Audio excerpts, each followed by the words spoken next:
Hello everyone, this is Marco and welcome back to my channel. I'm still maintaining my promise. As you can see, I am back to sculpting again. No more reviews for a little bit, and this time I'm going to show you how I sculpted the Spinosaurus from Rebirth. Just like the video I did of Ember the T-Rex from Rebirth, I'm going to be using footage from the live stream, and I'm going to add a whole sculpting segment to it.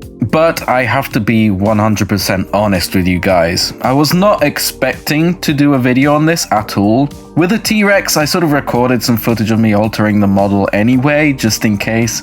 But with the Spinosaurus, I didn't record myself sculpting it. Which was, in hindsight, a terrible idea. And you know what I thought would be a great one instead? To re-sculpt it again from scratch, just for you guys. Just for this video.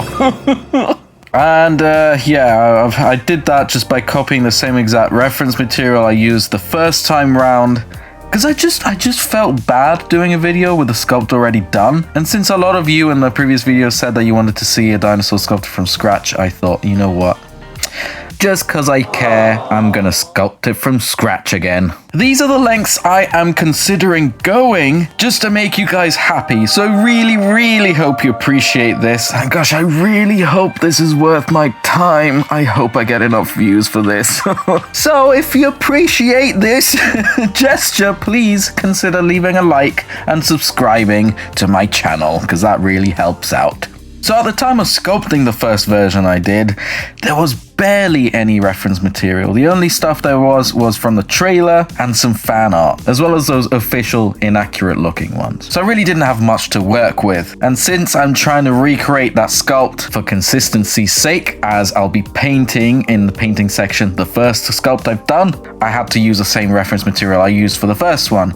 And this is what I used. It's a lovely render made by Emiliano the Human. So big thanks go to him and Argon as well as other material like many screenshots from the trailers, and believe it or not, I'm using some of Mattel's work too. Well, technically it isn't, because they used the CGI model that they used in the production of the film. An early design because it's missing the crest in the middle of its head. The best kinds of reference material are not just pictures, but actual 3D physical models in your hands. Those are the best. But I'm definitely not going to be using that for the body, just reference for the head. So once we've gathered our reference material, buckle up.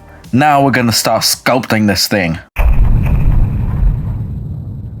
As this is a digital sculpt, I'll be using Nomad Sculpt on my iPad Pro. So you know me, I like to divide my sculpting process into 3 main bits. This first section is called blocking out. Now this section entails blocking out the shapes. So we're going to start with a sphere. This is how every sculpt starts, pretty much. And this is going to be the main body shape. We're going to be layering it onto the reference material like this. Gotta elongate the shape a little bit using the gizmo tool, and then stretch it out to match the shape in the picture with the drag tool. Since there's no pictures of it from above, I'm gonna have to kind of make up a little bit of the shape, which isn't ideal, but I'd like to think I've got enough experience sculpting dinosaurs to know what looks good and what doesn't. So I thinned out the hips, yes, Mattel, that's what you're supposed to do, and made sure it matched the outline from the side again. Next comes the tail. Instead of using a sphere again, I'm just gonna duplicate the shape that we have already, and then move it into place, and stretch it out and match it with the shape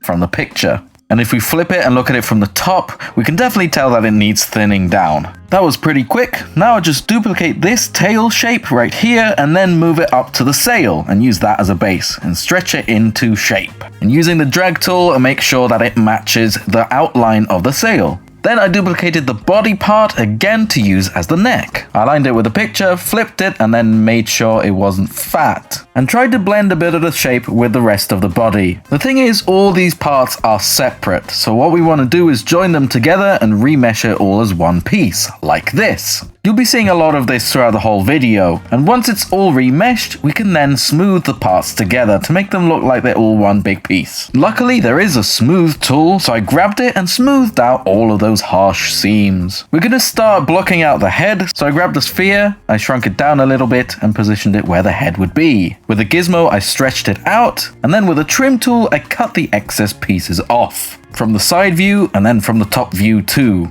Keep in mind that my sculpt's gonna have a closed jaw. Looking at it from the front, it's definitely too wide, so it needs thinning down a little bit. I remeshed it and smoothed it all out with the smooth tool. This will do for now. Let's move on to the limbs, starting with the legs. I grabbed a sphere, squished it a bit, and shaped it to be the thigh. That drag tool is honestly super handy. To make the calf and shin, I didn't want to use the sphere again, so I just duplicated the thigh. And it didn't really require that much reshaping either. That's a win in my book! And I did the same thing for the foot part.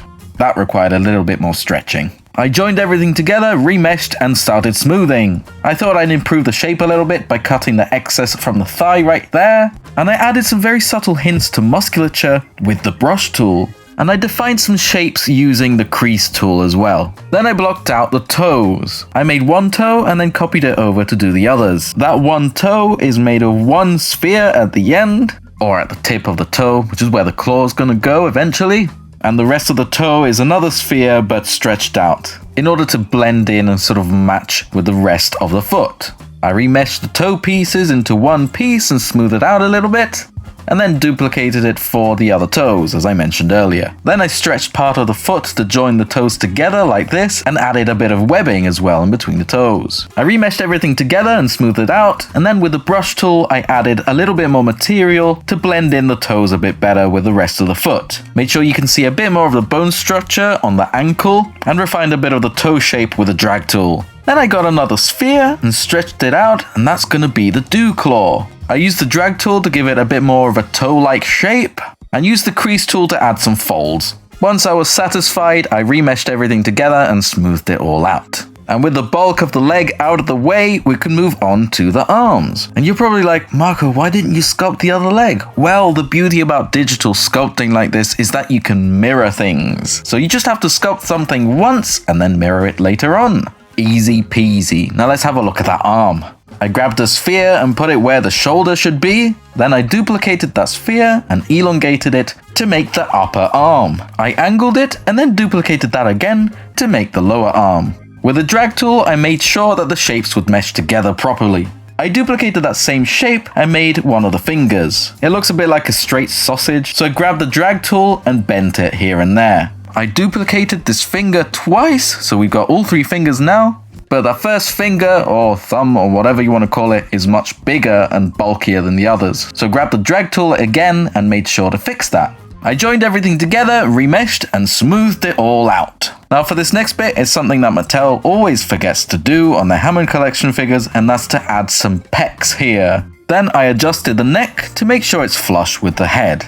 And with that, the blocking out section of this video is complete. Let's move on to the second step, which is the broad detailing. In this stage, we're going to be refining a lot of the shapes, adding some subtle musculature here and there, but we're going to start with the head, defining the eyebrows, refining some shapes, and deciding where the mouth goes as well. So that's roughly what I did right here. I used the drag tool to identify where the eyebrow goes, and then I used the brush tool to put a line where the mouth goes. Then with the brush tool again, I added some definition around the lips, around the eye socket, and on the eyebrows, and where the little crests go on the head.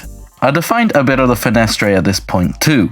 I added the orbit, the lateral temporal fenestra, and the antorbital fenestra as well. And from the top of the head, I defined a bit of the shape using the drag tool, making the whole head a little bit less wedge-shaped. Cause let's face it, that original shape looked a little bit too much like a block of cheese. Whoa, cheese grommet! Using the drag tool, I refined all the shapes here and there, on the tip of the snout, a little bit on the bottom jaw there too. The brush tool has an additive mode and a subtractive mode too, so I'm adding material where it needs it and subtracting where it doesn't.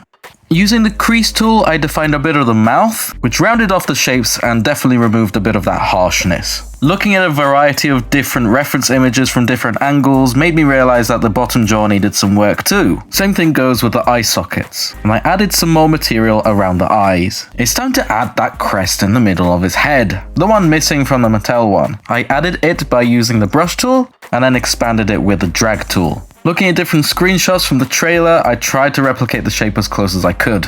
Here I started to add a little bit of the musculature definition on the bottom jaw and a little bit more definition on the top of the snout, including the nostril. Then I started sculpting the eye. What I would normally do for a bigger model is I would start from a sphere to use as an eyeball. Then add other spheres and stretch them around the eyeball to make the eyelids. But this time, since this model is going to be very small, I just sculpted them directly with a brush tool, and then refined it a bit with a crease tool. Then I looked at it from the front to see if everything was okay, and I realized that they were poking out a bit too much, so I moved them inwards a little bit. I think for step 2, we're pretty much done with the head, so let's move on to the rest of the body. I compared the head with the reference material a few times to see if the size was still correct after all those alterations. And the first thing I'll do on the body is blend in the head with the neck. So I joined all the parts together, the limbs and the head with the body, remeshed and smoothed everything out. And I started to add some musculature definition on the neck with the crease tool and adding some of the bigger skin folds with the brush tool. Then I smoothed everything out and moved on to the hips, which is where I added some more material above the thigh to blend the thigh in with the body a bit better. Everything still with the brush tool, and I added a bit more roundness to the thigh too. I smoothed it out and then gave the leg a bit more definition with the crease tool. Again with that same tool, I added some muscle definition on the thigh, and on the calves too. And then I smoothed everything out a little bit. With the crease tool, I defined a bit of the shoulder. Then I decided that the shoulder needed to come out a little bit more, and I used the drag tool and did that. I started to add some skin folds around the stomach and made it a little bit wider too. I added some tail muscles with the brush tool on its bum. And with the crease tool, I added some definition to separate or differentiate, I should say, the tail muscles from the spines on the tail. And talking about spines, I moved to the back of the Spinosaur and inserted the dips between them using a brush tool, and then smoothed everything out.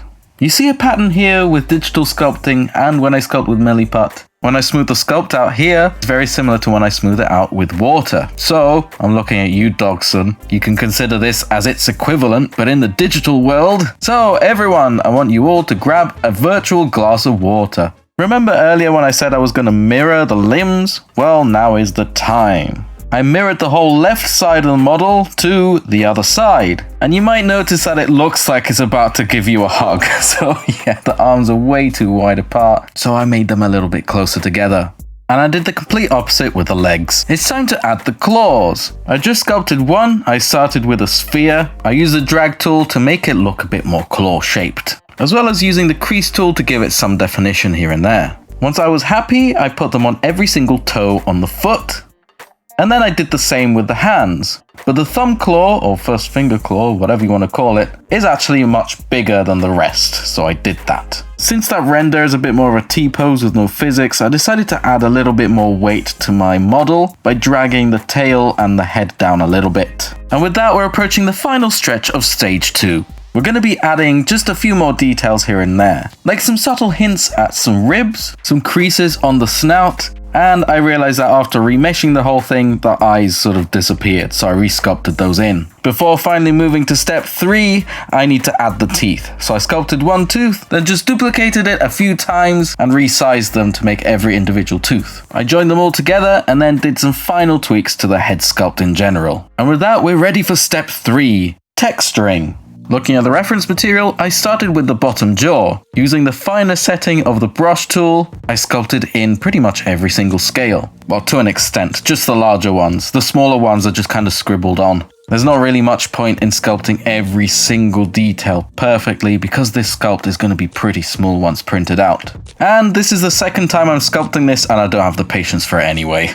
I did a combination of bigger and smaller scales around the face, around the eye sockets too, just pretty much covering every single space that needed some texture with some scales. Following the reference material, of course. I added some nice spiky texture to those little side crests on the head, and some lines on that big one in the middle of the head. Using the crease tool, I added some folds and wrinkles in the skin on the neck. Then I moved to the chest, and to the shoulders, a bit on the arms. I added some definition on the fingers, and with the drag tool, I defined all of the spines along the ridge of the sail and on the tail. And I defined all the spines again with the brush tool and smoothed it out a little bit too. I grabbed the crease tool again and added those lines all over the body, on the legs and on the arms and on the tail as well. And of course adding horizontal lines on the sail. Then I used a very handy stamp tool with some scale texturing. This is very handy. I can texture larger surfaces without going crazy sculpting every single scale individually.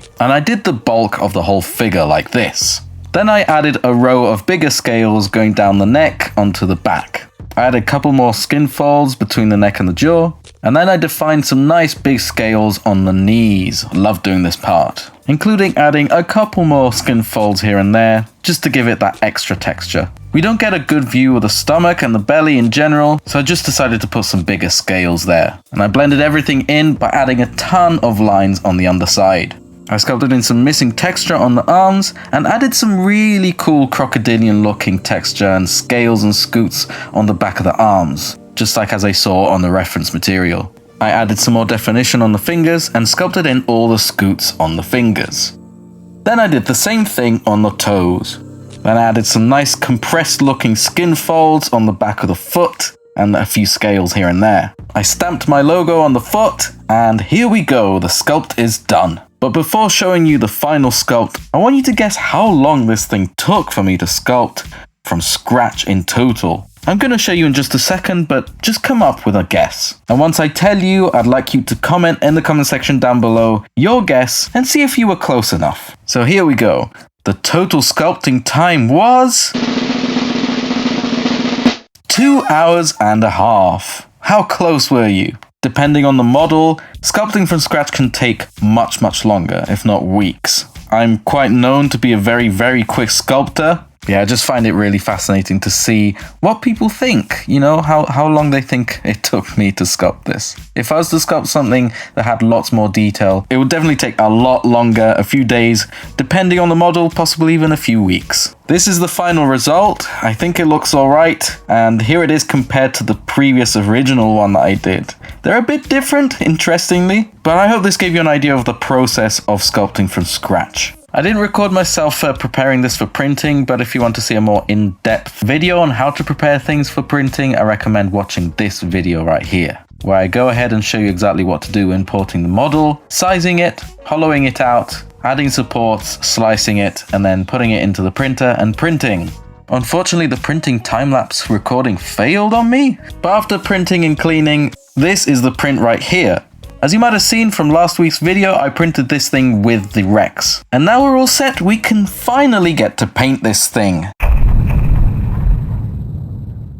I started with the more vibrant colors to paint the darker ones on later on. So I mixed this sort of yellowy orange for the sail and the tail, and brushed it onto the figure.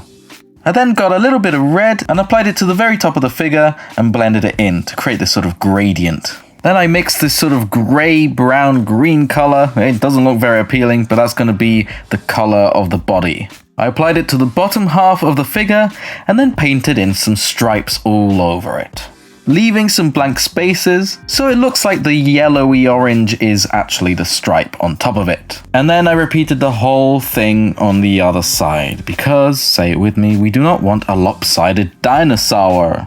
And yes, that is a reference to Bradley's videos, and no, I didn't steal that bit. I promise. I mixed a light grey for the counter shading and applied it. I used a wet brush to blend in the colours. As there wasn't really that much reference material for this design, I didn't really have much to base the paintwork on, so I kind of overdid some colours, including this green. This was just supposed to add a bit of variation, but I kind of overdid this a little bit. Also, I later learned that the back of the legs is supposed to have some whiter stripes, but obviously you can't really see this in the reference material.